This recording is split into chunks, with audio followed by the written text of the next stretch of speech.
Undercover at Coldstone Correctional. Chapter 1. The Interview. Jamie Whitlow paused at the outer gate of Coldstone Penitentiary, the wind lashing at her coat like the hands of ghosts. Her fingers curled tighter around the strap of her handbag, and she kept her breathing slow, even, controlled. Just like they'd taught her at Quantico, back when her hair was still brown without help, and her heart still knew how to sleep through the night. The building ahead crouched like a predator, not alive, but watching. Jamie adjusted her stance and walked forward. Blend. Appear soft. Never be soft. The first guard didn't look up right away. He was middle-aged, doughy, with boredom stamped across his face like a warning label. Name? Jamie Whitlow. I have a 3:30 interview with the assistant warden. He flipped through a clipboard. His eyes hovered on her just a second too long. Not checking her out, more like trying to place her. Like she didn't quite match the picture in his head. That was good. That meant she was fading. You're not supposed to look like an agent. You're supposed to look like a memory no one keeps. The gate buzzed. The door creaked open, and the air inside hit her like a body blow. Sterile and sharp, like bleach trying to mask something older and fouler underneath. Despair, sweat, iron, time. Every prison had a smell. This one smelled like forgotten screams. Her heels echoed as she followed a second guard down a narrow corridor lined with cracked linoleum and flickering fluorescents. Her reflection caught in the dark glass beside her. Short brown hair, combed with intention, face made up just enough. 60 next year, but she looked like a woman trying to hold on. That was the point. Look vulnerable, not suspicious. Accessible, not trained. But beneath the pant leg of her slacks was a worn leather boot that held a federal badge. And in her earring, a tiny transmitter, the kind you didn't get unless you'd passed 3 phases of deep cover vetting and a psych eval that asked how many lies you could tell in a single breath. The guard stopped at a steel door and turned to her. You sure you're in the right place? Jamie smiled politely, the kind of smile she once gave parents of violent teens at the school she used to teach in. Unless this is a day spa with particularly aggressive security, I'd say yes. He didn't smile back. The next woman was thinner and sharper. Janice wore a psychologist badge, walked with purpose, wore a cardigan like armor. You must be Miss Whitlow. Come with me. They passed inmate artwork, raw, unfiltered trauma behind scratched plexiglass. Jamie didn't react. She'd once spent 6 weeks in a cult where girls painted crucified wolves and no one batted an eye. You're applying for the case management position? Janice asked. That's right, Jamie said. Her voice carried soft southern edges. I'm looking for something stable, long-term, benefits. Janice glanced sideways. You don't look like most applicants. Jamie tilted her head. And what do they look like? Janice gave a dry smile, tired, angry, desperate. Jamie's reply was soft. Maybe I'm all 3, she thought. I hope I still know how to lie without falling in. They walked past a locked security bay, then turned a corner. That's when she saw him. A tall man leaned against the upper railing of D block, arms crossed. Not lazy, calculated, watching. A nameplate, Stewart. He didn't glance away when she looked back. His eyes dropped to her left hand. She felt the weight of the ring. Bad move. The diamond glinted. It wasn't part of the cover story. It was hers. Stan's grandmother's ring. Old, elegant, real. Too real. Never bring something into the field that you're afraid to lose, Jamie. But she already had. She curled her hand inward, let her sleeve fall. Stewart caught the movement. Their eyes met again. This time he smiled. A small, unreadable thing.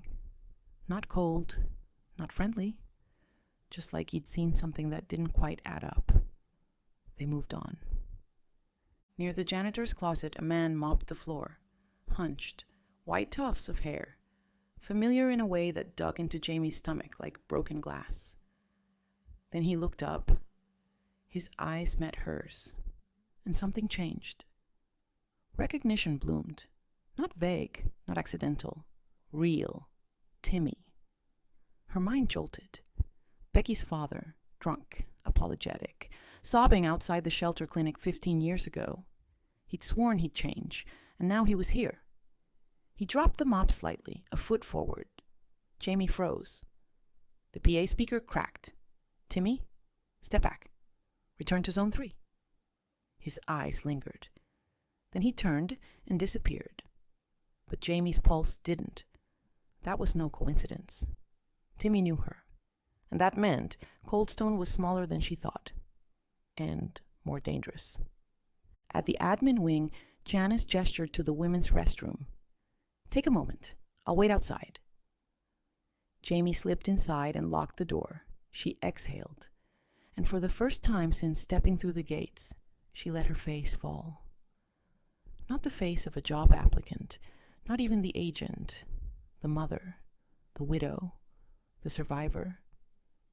She looked in the mirror, pale, unremarkable, and under her blouse she touched the locket, the one with David's face and Becky's, 2 ghosts stitched into the same gold oval. David had died a soldier. Becky had vanished trying to become a mother, and Jamie had traded her whole life to keep the next one from going under. She straightened, turned on the faucet. Cold water hit her hands like truth. She didn't belong in a prison job interview, she belonged in a takedown, and Coldstone was rotten all the way to the bone.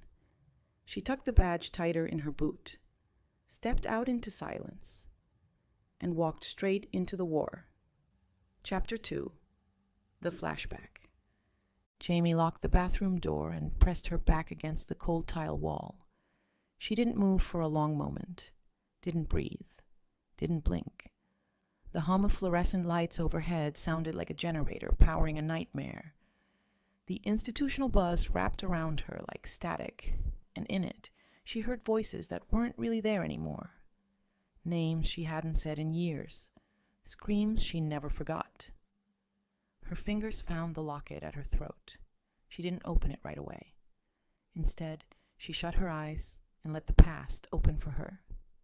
20 years earlier.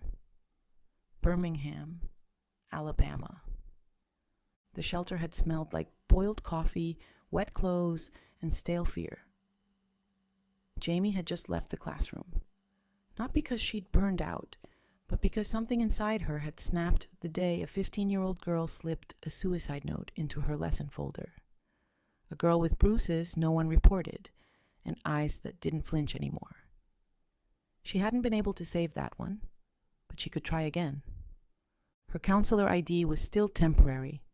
Her shoes were still teacher clean. But the world she walked into at night, the shelter, the clinics, the courthouses, it was full of people no one wanted to see.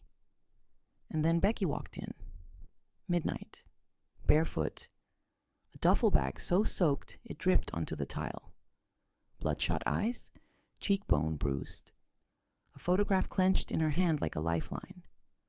A little girl in pigtails, maybe 3, smiling at a picnic. "I just want to see her again," Becky had said. Voice flat, eyes hollow. Jamie hadn't asked many questions. Not at first. She'd learned early that survivors don't need interrogators. They need witnesses. And Becky was all fracture and fury.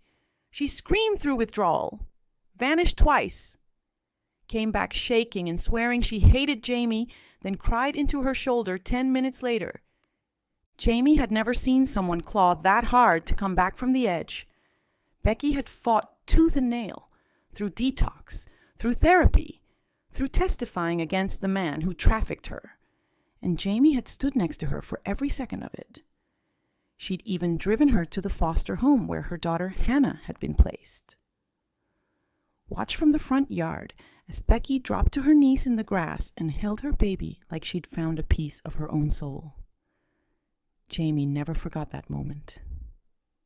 It had become her compass. Back in the restroom, Jamie opened the locket now. Inside, 2 tiny photographs. One, David, army fatigues. A soft grin that still crushed her when she saw it. The other, Becky and Hannah, mid-hug. A moment stolen from a second life that never got to be lived. David had died a soldier, but Becky had disappeared as a ghost. No trace, no call, no relapse reports, nothing. Just vanished. And Jamie had never stopped wondering if she could have done more. Said more. Protected her better. Now, the janitor, Timmy, had looked at her like a woman he never thought he'd see again. And Jamie knew, without a doubt. Becky hadn't disappeared. She'd been taken. And this prison wasn't just rotten. It was a pipeline. A silence machine. Operation Hollow Gate had started with a file. 5 pages, no pictures. A trafficking victim in Chicago who whispered to her intake officer, "They start with girls in prison. Easier to erase. You don't need to kidnap someone the system already forgot." At the time, Jamie hadn't known where to start. Now she did. Coldstone was the epicenter, and if Becky was still alive, then this wasn't just a mission anymore. It was a reckoning. Jamie turned off the faucet. Her reflection stared back, calm, sharp, deadly. Not a caseworker, not a widow, not a woman with nothing left to lose, but a federal agent who knew how to vanish into a role and burn it down from the inside. Jamie stepped toward the door. Then she froze. The hallway outside was too quiet, empty. Something had changed. Jamie cracked the door and stepped into the silence. Her eyes moved fast, scanning, reading the scene like she was taught. And then she saw it. 2 guards, slumped, behind the checkpoint desk, bullet holes at the base of their skulls. Execution style. Jamie's body snapped to alert, muscles tight, breath locked. She backed into the shadows. No gunshots, no alert, no scuffle. Silenced. Whoever killed them was trained. This wasn't just a dirty prison anymore. This was a covert battlefield. And Jamie was already behind enemy lines. Chapter 3. Max in the Garden. In the far southeast corner of Coldstone's yard, beyond the cracked basketball courts and the rusting weight benches, lay a patch of earth most inmates ignored. But not Max. He knelt over the soil like it was sacred. Broad hands, thick with scar tissue and old strength, moved with a gentleness that didn't fit a man with a double life sentence. His sleeves were rolled to the elbows, dirt under the nails.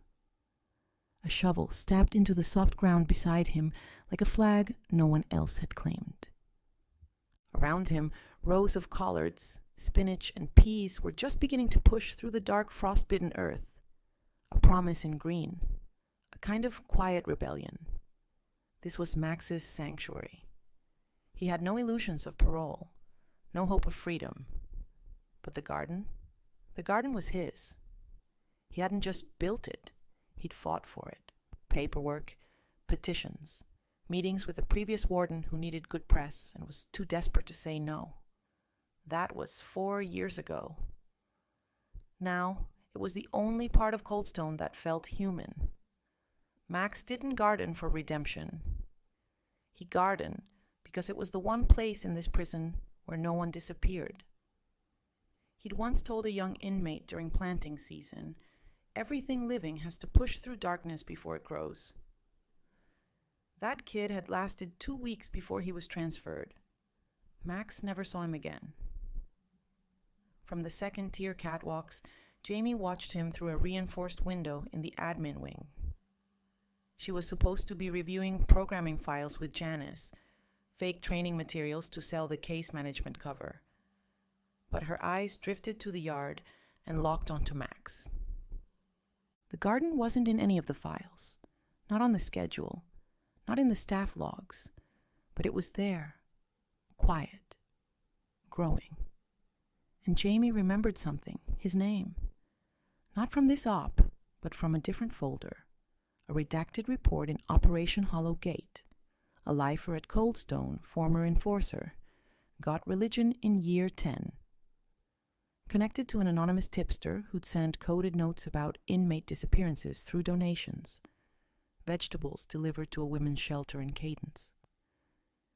Jamie had flagged the detail. Not enough to act on. But now she was staring at a man who kept planting while the rest of the prison rotted. Max glanced up. A shadow had moved behind the greenhouse, a reflection in the plexiglass. He didn't flinch. He knew better than to react to things too quickly in Coldstone. Instead, he reached for the watering can and poured it slow, deliberate. Then came the sound of boots.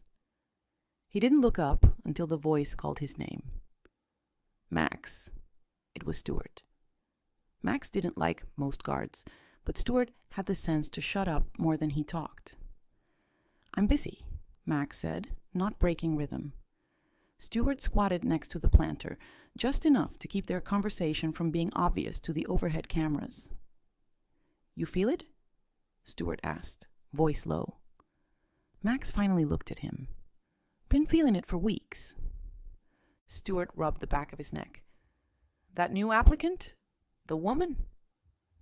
Max said nothing. Stuart nodded toward the admin building. "She doesn't walk like someone who's desperate. She walks like someone who's watching." Max grunted. "You know Timmy?"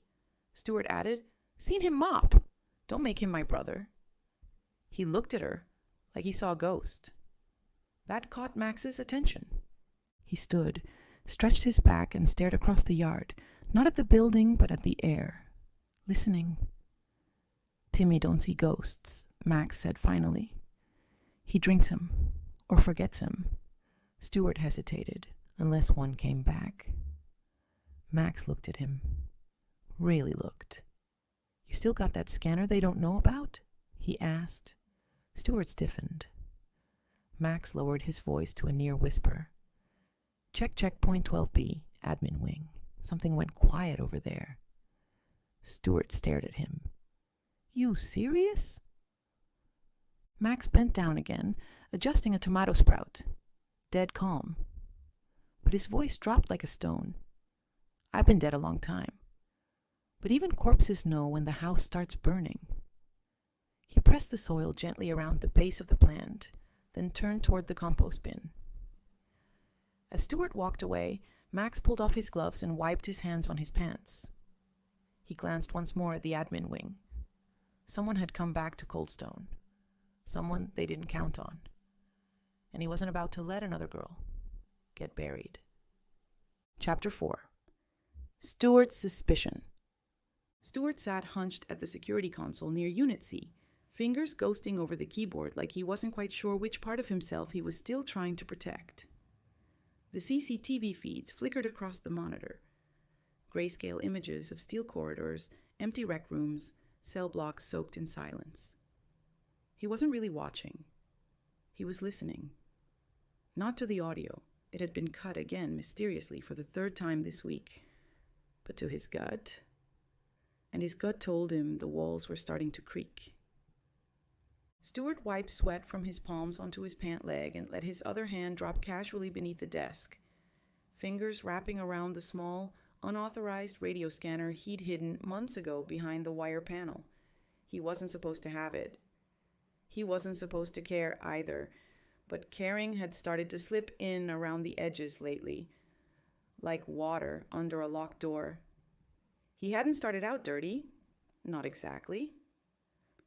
9 years ago, Stuart had come to Coldstone because it was close to his brother's farm, because the benefits were decent, and because he thought wearing a badge meant something. That illusion didn't last long. He'd learned the rules quick. Keep your head down. Look away when the wrong doors opened. Laugh when Levi Coldstone made jokes that weren't funny. Just stay useful. And Stuart had done exactly that. quietly, carefully, for years. But something about this place had changed. Not just the corruption. That had always been here. The hunger had changed. And now, there was a new face in the mix. Jamie Whitlow. The woman walked like she'd mapped every exit in her head. Dressed like a widow, moved like a soldier. Had a calmness that came from knowing where every threat would land before it was thrown. She was pretending. He just didn't know what for yet. And then there was Timmy. Timmy, who barely spoke to the guards, had stopped dead in his tracks when he saw her, like he'd seen a ghost or a savior. And then there was the ring. Stuart had caught the flash of it on her hand earlier. Antique? Expensive? Too expensive for a case manager. He'd seen her tuck her hand quickly into her coat sleeve. That wasn't grief. That was training. Now Stuart flipped to camera feed 12B, the checkpoint outside the restroom hallway where Jamie had last been seen. Nothing moved. He rewound the footage. 30 seconds. 60. His breath caught. 2 guards. Slumped. Not sleeping. Not lounging. Slumped. Limpio. Blood pooled subtly around the base of the desk. 1 shot each. Back of the head. Execution style. Stuart swallowed. No alarm. No sound. Silenced weapon. His pulse kicked up hard. He yanked the illegal scanner from under the panel and flipped channels fast. Most were dead static. Then one came through. A voice, low, clipped, calm. "South wing is clear. Package secured. Move quietly." Stuart's stomach twisted. Package. He knew what that meant. He'd heard Levi's team use that term before. Sometimes for contraband. Sometimes for women being transferred to special facilities. But this time, he didn't think they were talking about a crate. He thought they meant Jamie. He shoved the scanner back in place and stood, heart hammering. He couldn't go to command. He couldn't trust dispatch. And Levi Coldstone had eyes in every hallway. Stuart turned to leave the booth and stopped dead. Levi stood in the doorway, pressed suit, loosened tie, calm like poison in sweet tea. "Problem, Stuart?" he asked softly. Stuart's mouth went dry. "No, sir. Just doing a sweep." Levi stepped inside. His presence soaked the room. "I've always liked you, Stuart," he said, tapping the desk lightly with 2 fingers. "You don't ask questions. You stay in your lane. That's smart." He moved closer. Too close. Smart men survive. Stuart nodded slowly, careful not to blink too fast. "I try to be," he said. Levi smiled. It didn't reach his eyes. He turned and walked out without another word. Stuart waited until the door clicked shut. His hands were shaking now, but not with fear, with decision. He walked fast toward Unity, made a detour to the staff lockers, opened the vent behind his spare boots. Inside was an old flip phone, the kind he'd sworn he'd never use again, the kind she gave him. He typed 1 word, movement, and hit send to a number that no longer said Jamie Whitlow in his contacts. Just a code name. Foxglove. The signal sent. The risk taken. Stuart closed the locker and stood still for a moment, for the first time in 9 years. He didn't look away. Chapter 5. Jamie's real identity. Jamie moved fast. She slipped out of the bathroom and flattened herself against the cold cinder block wall, every nerve in her body on high alert. Her boots made no sound, a conscious choice in footwear, chosen not for comfort, but for stealth.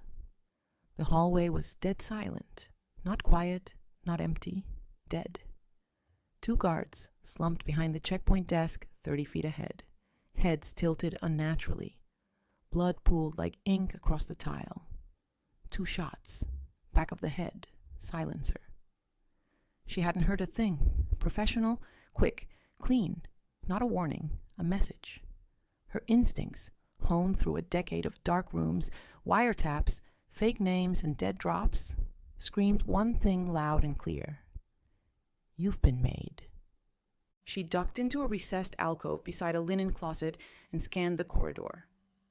Her hands were steady, but her breath came short, tight in the ribs, sharp in the chest. She pressed her finger against the transmitter embedded in her left earring. "Foxglove to base, come in," she whispered. Silence, not even static. She tapped again, twice. "Base, this is Foxglove. 2 staff down, checkpoint 12B. Suspected silenced execution. No signs of alert response. Radio blackout confirmed. Request external sweep. Do you copy?" Nothing. Not even a click. Signals blocked, or cut, or jammed on purpose. She reached down, pulled her pant leg up just enough to draw the worn leather case from her boot. Opened it. Her real badge glinted in the dim fluorescent wash. Jamie Whitlow, Federal Bureau of Investigation, Undercover Division, Human Trafficking, Tier 1 Ops. Codename, Foxglove. Chosen for its double nature. Beautiful, deadly. She'd spent the last 6 months preparing for this op, Hollow Gate. A federal initiative born from whispers and scars. Girls were released early from prison and never seen again. Mothers listed as transferred with no known destination. One survivor in Detroit had escaped just long enough to whisper 3 words to her handler before vanishing again. They use prisons. And when the first internal reports linked Coldstone to undocumented inmate transports and staff payoffs, Jamie was activated. Her mission was simple: infiltrate, identify, expose, and survive long enough to make it out. She slid the badge back into the case, tucked it beneath her waistband, then let her mind run the sequence. Protocol: field compromised. Checklist: primary comms down. Secondary route exit closed. On-site asset contact required. Containment phase initiated. She had no backup, no signal. And someone inside Coldstone had just killed 2 trained guards to eliminate obstacles.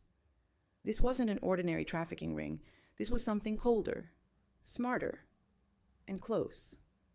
She pressed her back flat to the wall and tried to slow her breathing. In her head, she heard her Quantico instructor's voice. "You only need 3 seconds of stillness to make the right move.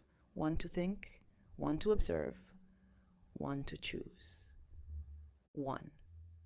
She thought of the man in the hallway earlier, Stewart, who watched her like a man who noticed details for a living.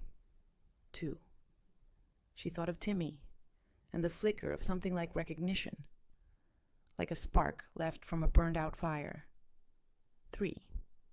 She chose to live. She ducked behind the linen shelf and slid open a small panel in the wall. It was one of 3 plant points the Bureau embedded before she arrived, hidden caches built into the structure by a posing maintenance contractor. Inside, a secondary ID, a burner flip phone, and a USB drive. She took all 3, then froze. A voice crackled to life, not in her ear, but in the overhead speaker system. Distorted, familiar. Levi Coldstone. "Agent Whitlow," the voice purred. "Or should I say Foxglove? You've done well. I admit, we weren't sure at first. But the ring? That was sloppy." Jamie looked slowly up. A tiny red LED glinted above her. A security cam. Not one she remembered being active. Her skin went cold. "You're bleeding, sweetheart," Levi's voice cooed. "Don't worry, it's not visible yet. But it will be. You're a smart woman, smarter than most." His voice shifted, from amused to assured. "But you made one mistake. You believe people like Becky can walk away clean." Jamie felt her jaw tighten. Her heart surged. She cut the signal. Because he was right about one thing. This wasn't surveillance anymore. It was a trap. And she was already inside the teeth. She pulled the fire override bar and triggered the emergency door open. An alarm shrieked across the hallway. Flashing lights danced along the floor. So much for stealth. Now it was about speed. Survival.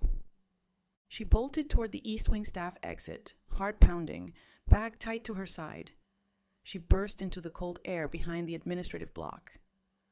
The wind slapped her across the face like a dare. She didn't stop. Her car was in the far lot, parked as part of her fake onboarding paperwork. She jammed the key into the ignition. The engine growled to life. As she pulled away from the curb, the gates behind her sealed shut. Too late. She was already gone. She didn't breathe until the guard tower was out of sight. But even then, she didn't let herself relax. Her mission was no longer about infiltration. It was about exposure, about destruction. And she wasn't leaving Coldstone behind. Not until it burned. Chapter 6. Becky in Captivity. Becky jolted awake as the steel door slammed shut again. The sound had a weight to it now. Not just metal against metal, but finality. It echoed through the concrete walls of the sub-level like a voice saying, "You're not leaving!" Above her, the flickering bulb buzzed like a dying insect. The cell reeked of bleach and mildew, and something worse, something dry and metallic that clung to her teeth and skin like regret.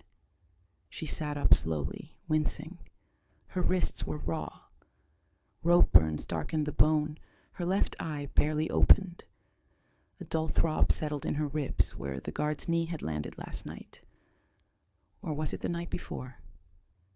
Time didn't live down here. Only survival did. They called it the transfer wing, but it wasn't listed on any blueprint. No camera feeds, no guard rotation logs, just shadows and silence and pain and Becky. She wasn't strong when she came here. Not really. She'd learned to play tough over the years. Street tough, attic tough, survivor tough. But this place didn't want her to act strong. It wanted to take the parts of her that still remembered what hope felt like and crush them. She'd screamed the first night, begged the second. By the third, she'd stopped wasting her voice. But something else had survived the silence. Something deeper. Across the cell, Kara, maybe 18, curled up on a cot, her face pale and her lips cracked. Her voice was barely there when she whispered, "They took Lita." Becky's breath hitched. "When?" she asked, already knowing the answer. "This morning," Kara croaked, "said she was ready." Her voice cracked at the last word. "No one comes back when they're ready." Becky sat still for a moment. Then she reached up and gently pulled the photograph from inside her bra. Folded 100 times, corners worn thin. The edges had torn during one of the shakedowns, but the center was still intact. Hannah, smiling in a pink dress, holding a dandelion. Becky touched it like a prayer. She hadn't been a good mother. She knew that. She'd left Hannah with strangers, with foster systems, with second-hand coats and court dates. But she hadn't left because she didn't care.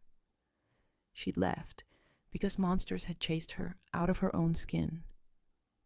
Because every time she tried to get clean, someone offered her something easier than healing. And because she didn't believe she was worth saving. Until Jamie. She remembered Jamie's voice. Calm, steady. Not soft. No, Jamie wasn't soft. She was something else. Steel wrapped in warmth. A lighthouse in combat boots. Jamie had walked her into courtrooms, held her hand through withdrawals, guarded her through trauma she couldn't even name yet. And when Becky had vanished, the second time, she hadn't been running away. She'd been taken, snatched up in a van with fake license plates and a needle she hadn't agreed to. She'd woken up in Coldstone. No trial, no lawyer, just chains. But she hadn't given in. Not then, not now. Even when Levi Coldstone leaned against her bars and smiled like a wolf in a silk vest. "You know, Rebecca," he said today, You had promise once. But there's only so much use we get from the fiery ones. The quiet girls, they move better. They disappear better. Becky didn't flinch. Then maybe you should shut me up, she said. Levi smirked. Don't worry, we will. He nodded to the guard beside him. Give her the dosage this time, the strong one. Becky's blood ran cold. She'd seen what that dose did. It hollowed girls out, turned them into soft-eyed, slow-talking shells, easier to move, easier to sell.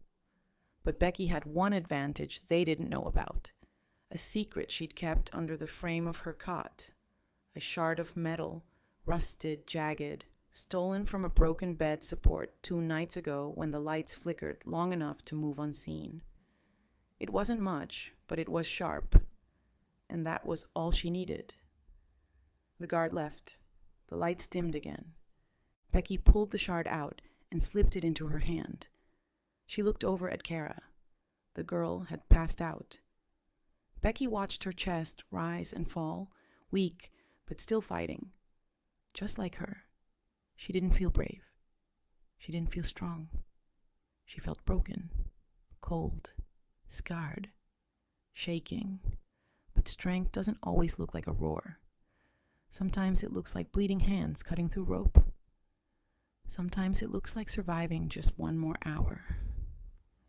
Sometimes it looks like staying awake when the world tells you to forget. She thought of Max, of his whisper in the rec yard months ago, passed between 2 fenced garden rows when the guards were looking the other way. When the time comes, you won't be alone. Becky didn't believe in miracles, but she believed in timing. And the time had come. Chapter 7. Max's message. Max wiped his hands on a rag that used to be part of a uniform shirt. The dirt clung to the calluses, packed into scars that had healed ugly and deep. He glanced up at the tower, just once, and saw no movement. Perfect. Shift change. He bent low beside the compost bin, sliding aside a warped piece of plywood behind the planter bed. Beneath it, sealed in a waterproof tin, lay the thing he wasn't supposed to have. A flip phone. And a note. Handwritten, coded, old habits, old sins. Max hadn't used that phone in over a year. Hadn't needed to. He kept his head down. Tended the garden. Played the reformed inmate with a humble soul. It was mostly true. Mostly. But some ghosts didn't stay buried. And Becky Dane was one of them. He'd known her before she had a name anyone cared to write down. She was just the girl behind the fence, all ribs and rage and cigarette burns. He used to see her watching from the alley when he was still a mess himself. Still fighting dogs and guards and men with too much money to bleed. Her eyes had been the same as his back then. Wounded, but awake. Later, when he sobered up, when the garden gave him something to build up, he heard the whispers. That girl? She was at a shelter, getting clean. That girl? She had a daughter. That girl? She disappeared. Max never stopped wondering if he could have done more. If he hadn't looked away when she tried to talk to him in the yard that one time, her hands shaking, her voice too soft to carry over the noise. She needed help, and he'd failed her. When Jamie arrived, Max felt it in his bones before he saw her face. Something in her walk, the way the air shifted, like the soil knew, before he did, that reckoning had come. Then Timmy saw her, and Max knew. Becky's ghost wasn't dead. She was alive. And Jamie had come to finish what she started. He powered on the flip phone, a bar of battery, 1 chance. He typed slow, careful, the way the tech guy at the shelter had taught him back when he still believed things could change. To Dusty. Package ready. Girl in lower block. Sector 9 cell. Midnight. Outside pickup required. Levi's crew moving early. They're scrubbing witnesses. Move now. He hit send. The signal flashed. Gone. He slid the phone back into the tin and resealed it. No flourish, no hesitation, just quiet commitment. He returned to the garden, lifting the watering can like nothing had happened. A butterfly landed on a tomato leaf near his boot. Max didn't move. Above him, a security camera panned left. He didn't flinch. He'd played the long game for too long, but Jamie changed the rules. And Becky? She'd survived longer than any of them deserved. Now it was his turn to earn it. Just as he turned back toward the compost bin, Stuart passed by with a mop cart. No words exchanged, just a silent nod, a ripple of movement, a message understood. Max crouched again beside the soil and pressed his hand to the earth like a father steadying a child. "They think you're weak," he muttered to the ground, but he wasn't speaking to the plants anymore. Chapter 8. Becky's Escape. The hallway lights dimmed. Not completely off, just enough to signal lockdown. Becky sat perfectly still on the edge of her cot, back straight, heart thudding so loud she was sure the guards could hear it. This was it, the moment Max promised. She hadn't heard his voice, not directly, but she'd seen the pattern before.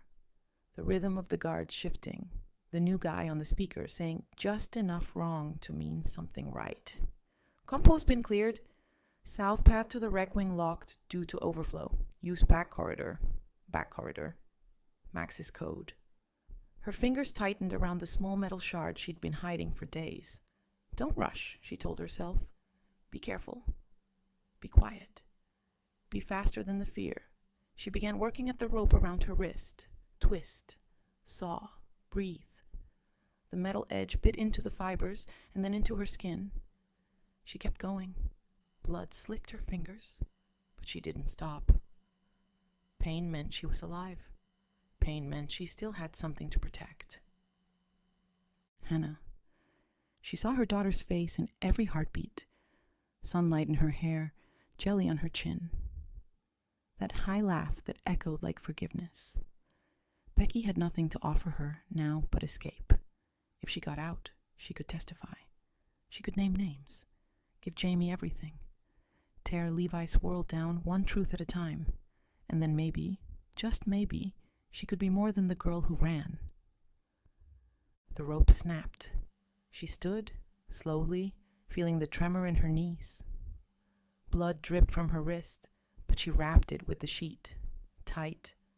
No time to bind it clean. She moved the cot aside, careful not to let the legs scrape, then dropped to her knees beside the sink. There. The panel Max had told her about years ago, back when she still thought he was just a lifer with a shovel and a quiet voice. Before she realized he was one of the few people inside this place who still knew how to care in secret. She pried the panel loose. A narrow tunnel yawned open behind it, tight, dark, lined with rusted pipes and mildew. She didn't hesitate. The crawl space was like a coffin, tight, crushing. Dust filled her mouth. Rat droppings clung to her hands. Something sharp cut her thigh. She moved forward anyway, inch by inch, breath by breath. Every sound could mean discovery. Every second could mean death. But fear had never been her enemy. Shame had. Silence had. And tonight she was done with both. She reached the junction point, a left turn toward the shower drain, a right turn to the tool shed. She turned right. The crawl space narrowed. She grunted as she shoved herself forward, nails breaking, body scraping against rusted bolts. Then her fingers touched the grate. She pushed. It gave way. Unlocked. Her throat caught. Maximum. She crawled out into the dark floor of the garden shed and pulled the grate shut behind her. The air was cold, real, above ground. She sucked it in like medicine. Outside, gravel crunched, headlights. A van rolled up to the rear maintenance gate. Old, unmarked. The front lights flicked once, paused, then flicked again. Dusty. The contact. Becky stood, legs shaking. She reached for the door, eased it open. The wind slapped her like a welcome. She ran. The grass was slick, the gate only half closed. She dove through just as the van door swung open. Dusty yanked her inside and slammed it shut. He didn't ask questions. The engine roared. Tires screamed. They peeled into the night. Behind them, shadows shifted in the dark. A figure emerged from the greenhouse, one of Levi's guards. He raised a gun. Becky didn't see him, but Max did. He tackled the man from behind. The gun fired once. The shot buried itself in the soil. Max grunted as a baton cracked against his ribs, but he didn't let go. He wrestled the man down, teeth gritted, body shaking. The van disappeared down the road. The guard kicked, cursed, scrambled away. "You're dead, old man!" he spat. Max sat up slowly, hands bleeding, chest heaving. He looked up at the stars, then at the soil, and he smiled. "I've been dead a long time," he whispered. "Just took me a while to lie down." Chapter 9. Jamie's safe house plan. Jamie paced the edge of the abandoned break room, her boots tapping a quiet rhythm on the linoleum, her back to the flickering light overhead. The windows were blacked out with paper. The air smelled like mildew and ammonia. Perfect. No one came here anymore. The space had been marked under construction on the internal log for months, but Jamie had flagged it during her second walkthrough. Every op needed a fallback zone. Every agent needed a place to vanish, even inside enemy lines. Her burner phone buzzed once. No caller ID. She answered instantly. "Foxglove?" Dusty's voice came through, ragged and breathless. "She's with me. We're clear. Took fire at the gate, but the van's untouched." Jamie closed her eyes, one hand braced against the peeling wall. Relief slammed into her like a wave. "Is she hurt?" "She's banged up. Blood loss from the wrist. Shaky, but alive." Jamie inhaled sharply. "Alive is enough. Listen to me. You're going to reroute. The original drop's compromised." She didn't have to think. Her mind was already 3 moves ahead. She always played long. That's how you survive this long in the field. You outthink, outhide, outlast. "Take her to the Cadence Diner," she said. "The one off Route 6. Park behind the grain silo. Leave the van. Use the alley into the back booth entrance. There's a kitchen keypad, 1478. Go through the freezer into the prep pantry. Lock the interior door. No lights." Dusty whistled low. "That's deep. You been sitting on that one?" "Ghost protocol," Jamie said. "Fallback for fallback." He didn't argue. "ETA 15. She hung up, didn't exhale. She couldn't. Not yet. Her hands moved quickly now. From beneath the vending machine panel, she pulled the emergency safe latch, another pre-planted asset from the Bureau's ghost team. Inside, a duplicate ID badge, prepaid burner, and a sleek black USB drive. She slid the USB into a port hidden in the outlet panel. The files auto-executed, trigger sequences, dead man backups, data dumps, every document, inmate transfer, private surveillance feed, payout ledger. The records Levi thought he'd buried. Jamie hadn't spent years building ghost cases just to lose them now. The data uploaded to 3 encrypted servers, one in DC, one offshore. One to a journalist she trusted more than any agent in the Bureau. You never send truth to one person. You scatter it like seeds. She pulled the drive and tucked it deep into her waistband. Then came the voice. Not in her ear, in the ceiling, a speaker, low, measured. Levi Coldstone. "Agent Whitlow," he drawled, smooth as silk over broken glass. "Or do you prefer foxglove? Clever, that one. Took us a while, but not long enough." Jamie froze. Her eyes moved to the blinking red dot above the breaker panel. A camera she hadn't seen before. He chuckled, voice low and poisonous. You're bleeding, sweetheart. Jamie's hands curled into fists. You think you're going to save the girl? Burn it all down? Levi continued. You don't understand the ecosystem. Coldstone doesn't fall. It feeds. On fear. On people like her. Jamie stared straight into the camera. Her voice, when it came, was razor calm. You talk too much. And then she ripped the panel loose with one quick movement and slammed it against the camera, killing the feed in a burst of sparks. She moved. No more whispers. No more silence. It was time to survive loud. Jamie ran to the stairwell door and yanked the fire override. The alarm wailed like a siren's death cry. She didn't flinch. Outside, the night was ice. Her car, her real one, stashed under a fake maintenance ID, sat in the staff lot, unmarked and innocuous. She slid into the seat, turned the key, and the engine purred like it knew the urgency. She peeled out of the parking lot with dust in her rear view and wear in her chest. The roads blurred beneath her, headlights off, phone burner in her lap. She thought of Becky, of the trembling voice years ago in that shelter stairwell. Do you think people like me ever get to feel safe? Back then, Jamie hadn't had an answer. Now she did. She was going to drag safety out of the teeth of hell if she had to. Becky had survived. Jamie would do the rest.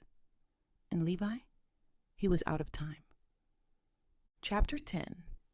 Levi's wrath. The door slammed hard enough to shake the glass in its frame. Levi Coldstone stood motionless in the center of the surveillance room, his hands clasped tightly behind his back, his spine straight as iron. But his jaw clenched. His left eye twitched, just once. The monitors around him glowed like cold fire. Rows of grayscale footage, pixelated faces flickering in and out of frame. Control. That's what he built this place on. Not order, not punishment, control. And now, he was losing it. All units, he said, his voice low but sharp as a scalpel. Lockdown Protocol Delta 9. Full sweep, no radio traffic. Use relay runners only. He leaned in toward the microphone. Do not let her leave the county. A single bead of sweat rolled down the back of his neck. He turned to Weber, the tech assistant hunched behind a secondary monitor. The man was pale, fingers trembling as he tried to reroute the tracking beacons. You told me the trackers were still in place, Levi said, dangerously calm. They were, Weber stammered. But the frequency. Someone jammed it. I think the interference field from the old garden. You think? Levi repeated, stepping closer. His voice dropped an octave. I don't pay you to think. I pay you to make sure I don't wake up to a fire in my own house. Weber shrank into his chair. Levi turned back to the monitors. Feed 6, static. Feed 12, dark. Feed 4 flickered, then locked onto a frame. A blurred figure escaping through the old compost tunnel. A second figure, larger, tackling a guard from behind. He paused the frame, zoomed in, maximum. That stupid quiet ox of a man, Max, who'd spent the last decade pretending to be docile, reformed, harmless. Max, who had just taken down one of Levi's best enforcers. Levi's teeth ground together. He turned to his head of internal security. Get Max into solitary. No garden, no meals, no contact. Strip him down to nothing. I want everyone he's talked to. Stuart, Timmy, the new nurse, if they so much as nodded at him, I want a list. Yes, sir. Levi didn't watch him leave. He moved into the hallway and paced. It was something he hadn't done in years. Pacing was for men who didn't have answers. He stopped outside the locked door of the operations vault, pressed his forehead to the steel for one long breath. This was not how it was supposed to go. He'd been careful, strategic. The network was airtight, routes clean, payments buried behind 5 layers of nonprofit fronts and subcontractors. Women in, product out, records erased. He was more than a warden. He was a logistics architect, and it had worked for years. Until her, Jamie Whitlow. He knew she was different from the moment she walked through the gates. Too calm, too still. She didn't fidget, didn't scan like a desperate applicant. She absorbed, she cataloged, she hunted. But he thought he'd accounted for her, had her clocked as a mid-tier operator at best, someone the Bureau could afford to lose. He was wrong. He pulled out his personal phone, not the secure line, not the decoy, but the one only 3 people had ever called. He dialed, 1 ring. A woman answered, voice flat, Eastern European accent. Yes? Plan Echo. Now use Route 3. Burn everything. Understood. Click. Levi stood in the silence of his private office. The shadows seemed deeper now. The old photographs on the wall. His father shaking hands with state officials, his own face in grainy newspaper clippings, now looked like relics from a story that no longer mattered. Because if Jamie had Becky, and if Becky talked, everything would collapse. The routes, the buyers, the illusion, the bloodless perfection. He looked in the glass of the dark monitor in front of him. For the first time in years, Levi saw it in his own eyes. Not rage, not pride, fear, and it burned hotter than anything he'd ever controlled. Chapter 11. Becky reunited at the diner. The old diner on the edge of Cadence hadn't changed in 20 years. The neon sign still blinked with 1 letter half dead. The booth vinyl cracked at the seams. The air inside smelled like grease, burned coffee, and time. And tonight, it smelled like freedom. Becky sat in the corner booth, wrapped in an oversized hoodie 3 sizes too big, Dusty's. Her knees pulled to her chest like armor. Her hands shook as she gripped the chipped ceramic mug. Steam curled up from the peppermint tea she hated but drank anyway. She was bone-tired, raw, but alive. And more than that, unchained. Dusty stood near the door, eyes locked on the parking lot. He had already wiped the cameras, disabled the back alarm, cleared out the one-night shift cook with $200 and a promise. They had been there 20 minutes, maybe less. Becky hadn't said much since they arrived, but she hadn't stopped watching. Everything, the exits, the windows. Her back never touched the wall. She didn't tremble like she used to. Not like the girl in Detox, or the court witness holding a photo of her baby like it might get stolen from her breath. No. This Becky was different. Quiet didn't mean weak anymore. It meant dangerous. The bell above the diner door jingled softly. Becky's breath hitched. She looked up, fast, and froze. Jamie stepped in from the cold, her shoulders still squared from the sprint out of Coldstone. Her coat hung open. Her eyes were sharp, her hands curled into tight fists at her sides. She saw Becky, and for a second, just one, her entire face cracked. Jamie crossed the diner in 3 long strides. She didn't speak. She didn't ask. She pulled Becky into a hug, so fierce it nearly knocked the mug off the table. Becky didn't hug back at first. Her body went stiff. Then the dam broke. She collapsed. Not from fear, not from pain, but from the sheer force of recognition. Jamie held her like a daughter, like a second chance, like the only thing in the world that still mattered. "I thought you were gone," Jamie whispered into Becky's hair. Her voice broke. "I looked for years. I looked. I tried to call." Becky choked. They took me before I could." Jamie pulled back just enough to see her face, the bruises, the blood-crusted lip, the old fire still burning behind those eyes. "Are you hurt?" Becky nodded slightly. Nothing that won't heal. Jamie's hand shook as she touched Becky's wrists. Gently, reverently, she saw the rope burns, the history written into flesh. It was always written into the flesh. Becky swallowed hard. They said if I ran, they'd find Hannah, hurt her. Jamie's jaw clenched. Where is she? Becky's voice came small but steady. With a church family. Good people. In Frankfurt. I don't think they know where. Jamie nodded slowly. They won't get to her. I'll make sure of it. Dusty stepped closer. Transport vans coming in from Louisville. No markings. I've got a federal fallback site across state lines. Jamie didn't respond right away. Her eyes hadn't left Becky. You're not just running, Jamie said, kneeling beside her at the booth. You're fighting. If you're willing. Becky nodded, fiercely. I can give you names, dates, the doctor who doped us, the guard who ran the staging hallway, where they kept the girls before shipment. I memorized everything I could. Jamie blinked. This wasn't just a survivor. This was a witness. A weapon. You did good, Jamie whispered. Becky's eyes shimmered. I just want Hannah back. You will, Jamie said. I swear to you.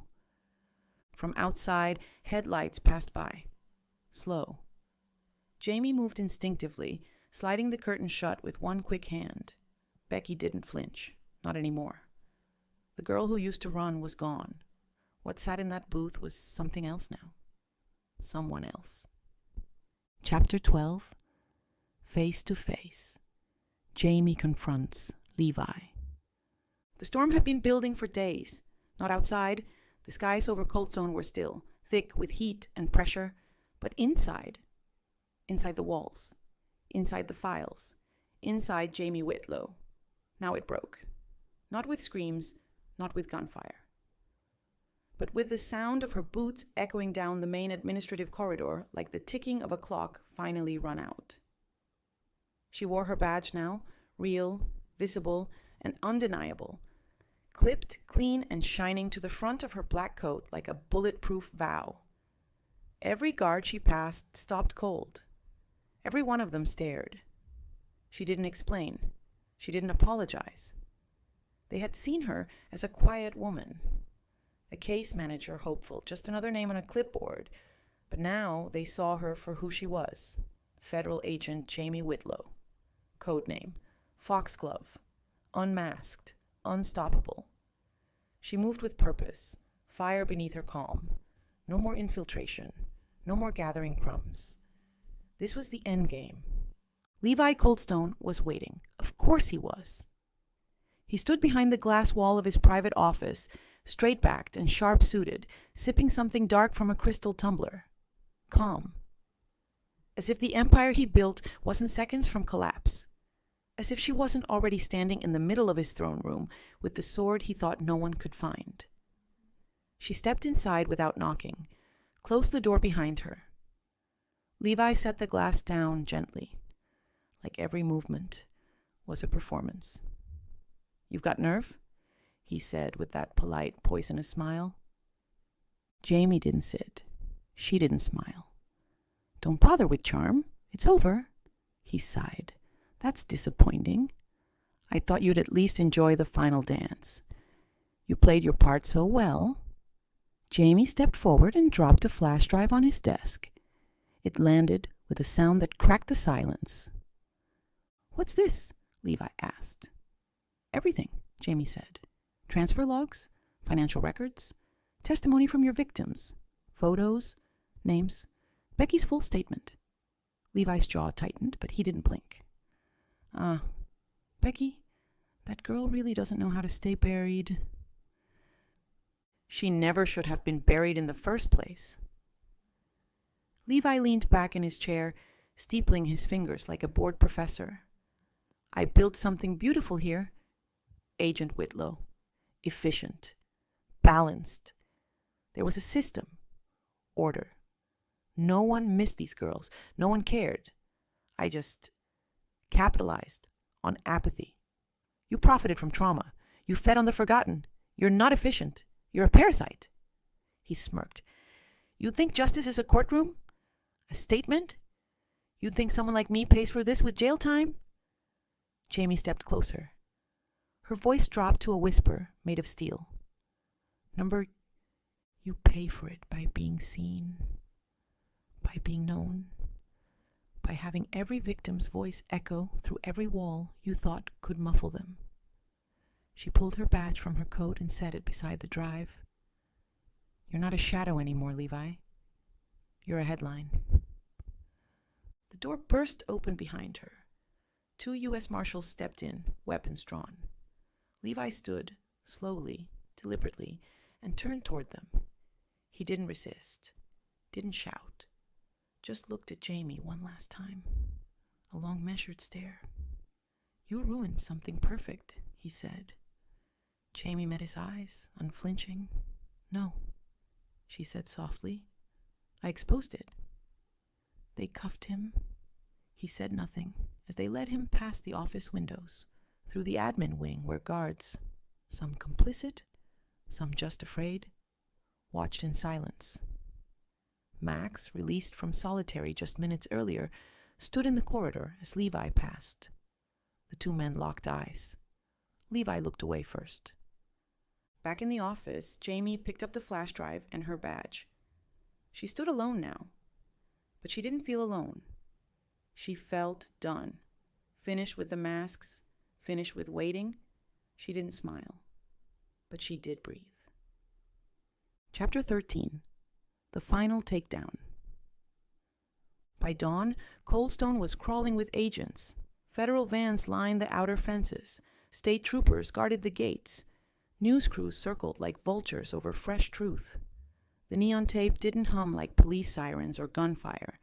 It buzzed with something quieter, stronger. Accountability. The headline hit every major network before breakfast. FBI sting exposes trafficking network hidden inside Kentucky prison. But the real story wasn't told on camera. It was told in the silence that followed. Jamie stood outside the north gate, arms crossed against the cool morning air.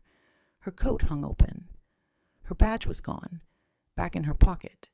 Not hidden, just resting. Behind her, Levi Coldstone sat in the back of a black SUV, flanked by 2 marshals. Cuffed, silent, mask off, the king of a buried empire, now just another man caught in the light. He didn't look at her as the doors closed. He didn't get the last word. He never would. Jamie didn't feel triumphant. She felt hollow, heavy. Not because it hadn't worked, but because justice never unburns what got scorched along the way. Becky sat under the makeshift awning outside a FEMA trailer. Shoulders slouched forward, a styrofoam cup of black coffee in her hands. No shaking, just still. Dusty stood nearby, arms folded, keeping distance but never leaving. In Becky's lap rested a thick manila envelope. Inside, everything she remembered. Every face, every bruised name, every whispered threat. A testimony that was half story, half evidence, all fire. Jamie knelt beside her. "You sure you want to give it all?" she asked gently. Becky didn't hesitate. "I don't want to remember it," she said, "but I'd rather burn it than let it burn someone else." Jamie took the envelope like it weighed more than it looked, because it did. Inside Coldstone, agents tore through everything: medical logs, shredded files, storage rooms with mislabeled crates. Max had led them to the buried ledgers beneath the garden shed. Years of transfers, payouts, transportation manifests, and termination codes. Proof, the kind you couldn't spin. Stewart turned over his secret scanner and everything he'd recorded.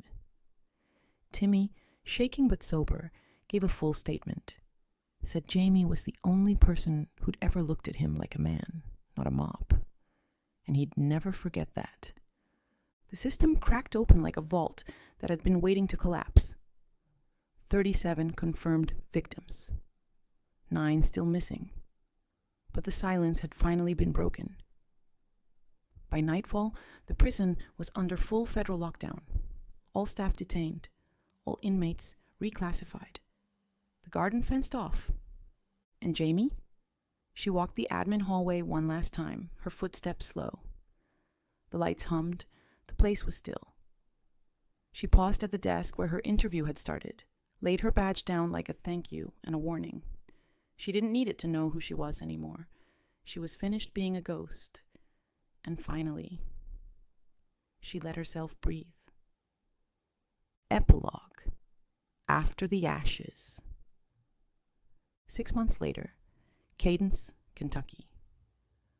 The morning sun spilled over the hills like warm honey. No alarms, no towers, no screams caught in concrete, just birdsong and the soft rustle of wind through tall grass. At the edge of town, beyond a rusted sign that once read Coldstone Prison Garden, something new had taken root. A greenhouse, wood-framed, bright. Glass panels shimmered in the sun. Rows of vegetables stretched from raised beds into the open field. Collards, spinach, tomatoes, and laughter. Real laughter. The kind that comes from breath, not performance. From life, not survival. Max stood near the compost pile, sleeves rolled, a broad-brimmed hat shading his scarred face. His hands were buried in the soil, pulling weeds with the kind of reverence most men gave to prayer. His orange jumpsuit was long gone. In its place, worn denim, boots, and a community garden license issued by the state of Kentucky. They dropped the charges. The parole board had convened in record time, and now Max was free. Not just out, free. He didn't speak much, didn't need to. The garden said enough. Kids came here now, mothers too. Some were survivors, some were just tired. All of them grew something in this soil. And when they asked Max what the place was called, he didn't hesitate. The second garden. A second chance, a second life. A place where the buried could bloom.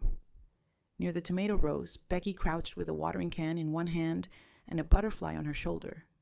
Her hair was longer now, her skin sun-touched, her eyes clearer. She laughed. Not a careful laugh, a full one. Beside her, Hannah chased a grasshopper between rows of chard, squealing with delight. Becky watched her daughter like someone memorizing joy. They were safe now. They were whole. Not perfect. Not healed all the way, but home. Becky had testified, had cried, had told the ugliest truths into microphones and courtrooms. And when she'd finished, she'd come here to plant, to build, to be. Inside the diner on Main Street, Jamie sat by the window, sipping coffee, black and hot. She no longer wore the badge, not because she was ashamed, because she didn't need it anymore. It sat in a drawer now, beside a ring she hadn't worn since Stan's funeral. Both relics of a life that had burned down and been rebuilt. Jamie had moved to Cadence. No press release, no ribbon cutting. Just a small apartment above the library, and a list of women who still needed someone to believe them. She helped where she could, listened when it mattered, taught a class at the shelter on trauma recovery and courtroom testimony, and when a girl came in one rainy evening, shoulders tight, eyes haunted, asking about a job posting, Jamie stood, held out her hand, and offered her a seat. Far away, in a federal penitentiary with no nameplate, Levi Coldstone sat alone in his cell. No garden, no desk, no kingdom, no mirrors, because mirrors lie to men like him. They show too much. And for once, the world kept him quiet. There were no speeches left to give, no system to hide behind, only silence, and the sound of the world moving on without him, because in Cadence, Kentucky, the hollow had been sealed, the roots had been cleared,